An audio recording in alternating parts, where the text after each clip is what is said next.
যতই আমরা আধুনিক রান্নাবান্না করতে পারি না, শিখি না কেন, পুরানো দিনের মা ঠাকুমাদের হাতের সেই সাবেকি রান্নার স্বাদ কিন্তু অসাধারণ অনবদ্য।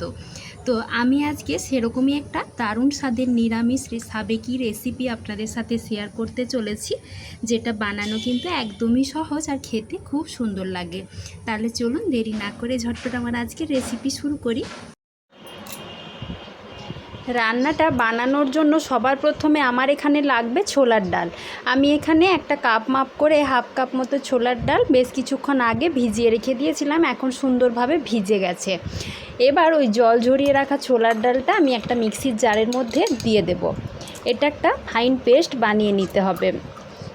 তার সাথে আমি 1 গিট মতো আদা দিয়ে দিয়েছি, আর দিচ্ছি অল্প একটু চিনি আর স্বাদ মতো লবণ। তারপর সামান্য জল দিয়ে এটা আমি বেটে নেব। তো দেখুন বন্ধুরা, সুন্দর করে কিন্তু বেটে নিয়েছি। অল্প একটু গোটা গোটা থাকলেও কোনো অসুবিধে নেই, তবে চেষ্টা করবেন একটু কম জল দিয়ে বাটার। অন্যদিকে আমার একটা মশলা লাগবে, তার জন্য আমি এখানে একটা বাটির মধ্যে 2 চামচ থেকে 2.5 চামচ মতো পোস্ত নিয়ে নিয়েছি, আর তার সাথে দিয়ে দেব অল্প একটু আদার টুকরো আর 2টো কাঁচা লঙ্কা। আপনারা এখানে চাইলে কিন্তু পোস্তর পরিবর্তে সাদা তিলটাও দিতে পারেন, তবে পোস্তটা দিলে রান্নার স্বাদটা অনেকটা ভালো হয়। এবার এই সবটাও আমি মিক্সির মধ্যে বেটে নেব। এবার ওই বেটে রাখা ছোলার ডালটার আমি বড়া বানাবো, তার জন্য এখানে অল্প কিছুটা সরষের তেল আগের থেকে গরম করতে বসিয়ে দিয়েছিলাম। তেলটা ভালোভাবে গরম হয়ে গেছে। এবার এর থেকে ছোট ছোট অংশ এভাবে নিয়ে বড়াগুলো ভেজে নেব।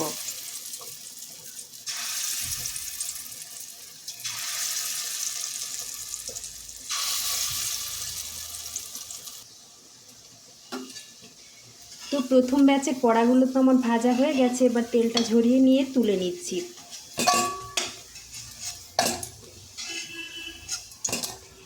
একইভাবে আমি বাকি বড়াগুলো ভেজে নেব।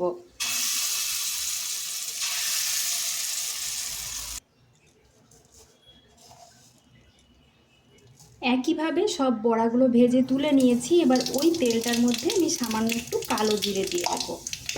তারপর এভাবে বড় বড় টুকরো করে কেটে রাখা ঝিঙে দিয়ে দিচ্ছি।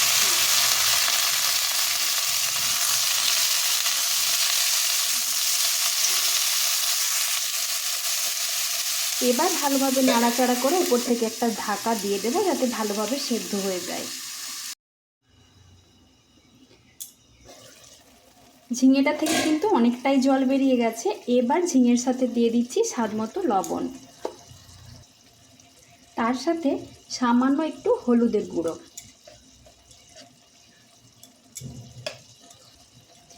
আর দিচ্ছি অল্প একটু লঙ্কার গুঁড়ো।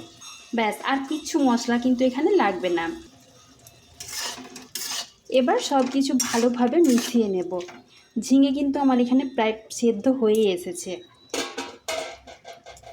এবার আমি যে পোস্ত, কাঁচা লঙ্কা, আদাটা বেটে রেখেছিলাম সেটা দিয়ে দিচ্ছি, দিয়ে ভালোভাবে এটাও মিশিয়ে নেব। বাটিটা ধুয়ে খুব সামান্য পরিমাণে একটু জল দিয়ে দিচ্ছি। এবার এই পর্যায়ে সামান্য একটু চিনি দিয়ে দেব। এই রান্নাটা কিন্তু একটু মিষ্টি মিষ্টি হলে খেতে ভালো লাগে। আর কয়েকটা চেরা কাঁচা লঙ্কা। এবার যে বড়াগুলো ভেজে রেখেছিলাম সেগুলো দিয়ে দেব। এখন একটু জল লাগলে কিন্তু জলও দিতে হবে, কারণ বড়াটা কিন্তু জলটা টেনে নেবে।